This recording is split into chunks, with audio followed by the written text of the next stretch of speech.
Hello everyone, back to tuning in today's second video. Going to have a look at the ECM extended model for today's second video. So this is your 30-day / 6 weeks European outlook with the EC extended, and I shall get on with that for you very shortly. Just say that the first video we say was our 7 AM forecast. I'm going to change to 14-day coming up later on today. That will include all of regular features as well. So please check out all of today's videos if you'd like to do that. Please like, share, subscribe on videos. Thank you so much for doing this for GavsWeatherVids. A big thank you to ecmwf.int for supplying us with the charts. Right, okay, let's get on with it then. I'm going to start off having a look at the week 1 mean sea level pressure anomaly.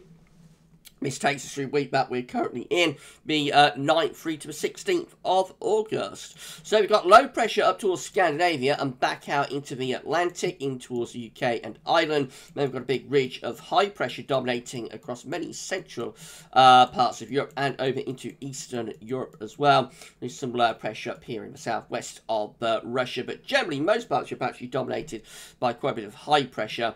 Jet streams coming through here into the far north and northwest of Europe. Week 1, 500 millibar height anomaly looks like that, with again below average heights, low pressure to the west and northwest of the country. Above average heights, high pressure to the south and also to our east as well. That leaves us drawing up like a southwesterly type flow, or west-southwesterly flow into the far northwest Europe. Otherwise, we're dominated by high pressure across most parts of Europe, and that of course brings with it hot temperatures. So this is a temperature anomaly for week 1. We see that many southern parts of Europe are very, very, very hot indeed, and down into North Africa as well. So we've got those red colours there on the temperature scale.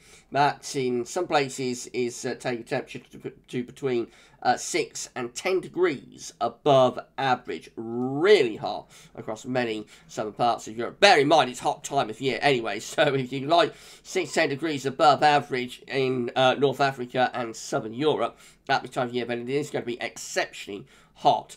Further north, though, it's a lot cooler. So we go up towards Ireland, for example, and into some parts of the UK, and it's cooler than average there. Around Denmark, southern parts of Norway and Sweden, and over into the northeast of Europe as well. We see that the temperature anomaly is below average too. It's also a little bit cooler than average towards Turkey, interestingly, although Greece looks very hot. And the far north of Scandinavia also standing out as being pretty warm as well. Temperature anomalies look like that. Most parts of Europe are drier than average, actually. It's a little bit wetter than average northern parts of Scandinavia and just to the north and west of the UK and Ireland. And very wet here, close to the Black Sea and going up towards southwestern parts of Russia. But those are the exceptions. Those are the exceptions. Generally, it is a drier than average scene. In many areas, drier than average from the UK and Spain and west all the way over to far east of Europe in the east. And particularly dry through these central southern parts of Europe, again, like from France, going over towards the Balkans. So it's very dry through there. And dry down into the Med as well. So most parts of Med coming out dry. Greece is looking dry, so no relief, you know, for the wildfires that are going on there, combined with the heat wave and the tinted dry conditions.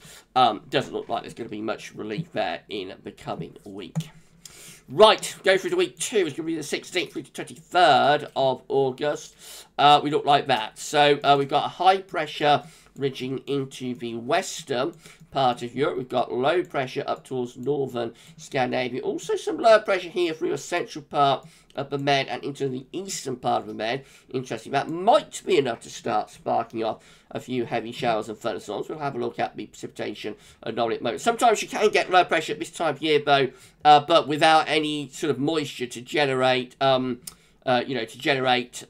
thunderstorms and rain. So it can be like a dry heat, if you like. It's a dry heat that doesn't contain moisture. But that might be enough to start sparking off some thunderstorms into southeast of Europe. Otherwise, it's a case of high pressure across West Europe, low pressure in the far north of Europe, and just weaker pressure through here.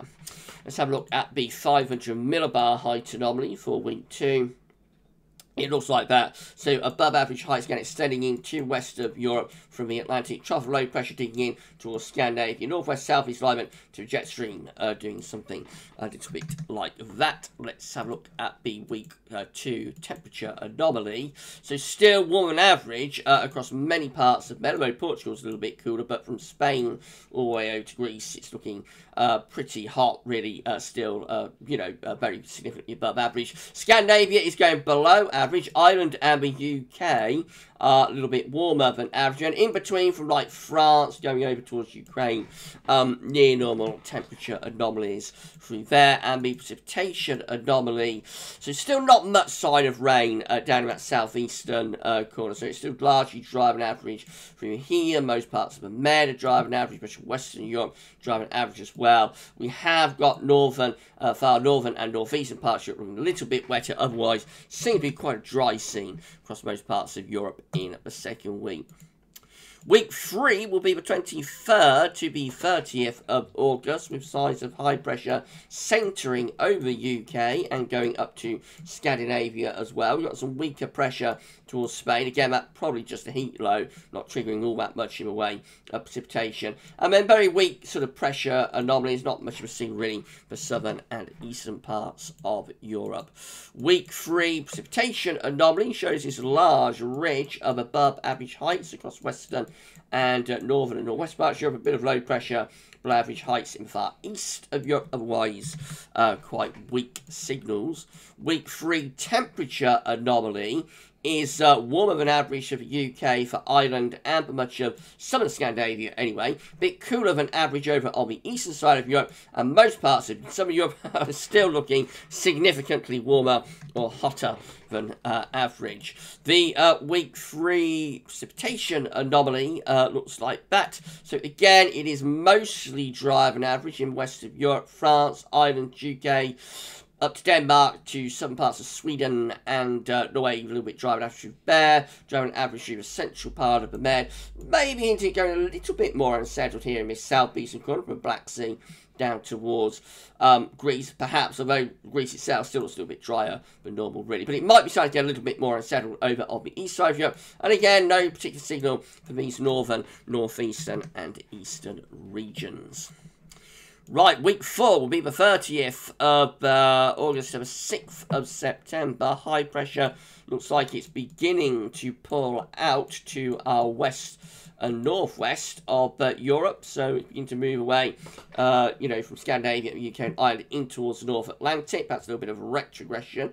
There's some lower pressure through Med. Again, a lot of that could just be heat lows, however, and then no particular signal. However, with the high pressure sort of pulling out into the Atlantic, you'd probably expect some lower pressure through here, maybe, but it doesn't really show that. The week 4 500 millibar height anomaly again shows that area of above average heights, high pressure gradually pulling away more to the west and to the northwest. Otherwise, no signal in many parts of Europe. The precipitation anomaly, temperature anomaly, I should say, is a little bit drier than average, a little bit warmer than average. What am I talking about? A little bit warmer than average in the North Atlantic to the UK and to some parts Scandinavia. Most parts of the Med still looking rather warm. Of course, further out going, weak signals to get in, but still you see the warmer than average conditions like northwest of Europe and southern Europe. Otherwise, most other areas have no signal or could be a little bit on the cool side. And then this is the week 4 precipitation anomaly from 30th of August, 6th of September.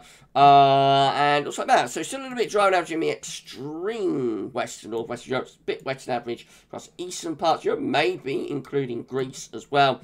Near normal precipitation for the rest of Europe, or no signal. Right, so that's the 30-day look ahead done. We'll just go through weeks 5 and 6 data while we're here, because why not? So this is week 5, mean sea level pressure anomaly. High pressure is out to west of UK and Ireland. Then low pressure is across southeastern parts of Europe. So that could, by this point, we're in September now, of course, so probably more in way of moisture within the atmosphere. So by this point, that could be generating thunderstorms in that southeastern part of Europe and relieving the drought. Otherwise, there's not that much of a signal, but with high pressure to western UK and Ireland, we're probably introducing like a west-northwesterly flow into the north and west of Europe. It could be a little bit on the unsettled side, actually. The 500 millibar height anomaly again shows that area of above average heights out to west of Ireland and the UK. otherwise it's not that much of a signal. The temperature anomaly is gradually lowering in the northwest of Europe. Most areas actually have no signal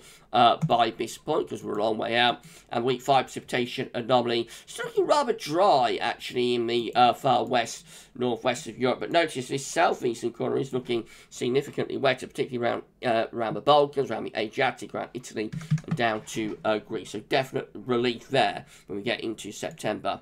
And then finally, week 6, week the 13th to 20th. September, the high pressure is back across the UK and Ireland again. Also some high pressure across some parts of Europe. So a very anticyclonic September coming up if the ECM is right for western parts of Europe. 500 millibar height anomaly again shows that high pressure back in across the northwest of Europe. The temperature anomaly for week 6 still hints been a bit warmer than average to northwest and across southern Europe. Otherwise, most areas have no signal. And lastly, week 6, the week 6 precipitation anomaly looks like that. So a bit drier than average, particularly west parts of Europe. However, many areas have no signal because it is so far away.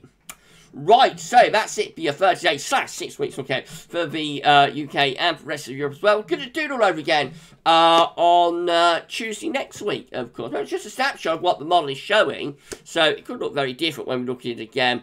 Any forecast beyond 5 to 7 days is fraught with danger and comes with big health warnings. So yeah, we'll do the European outlook again, extended European outlook again next Tuesday. We will have another look at the ECM doing that scene model to updates twice a week. You know, on a Monday night and a Thursday night. So have a look at it again on Friday, and that will be focusing specifically on the UK and on Ireland as well.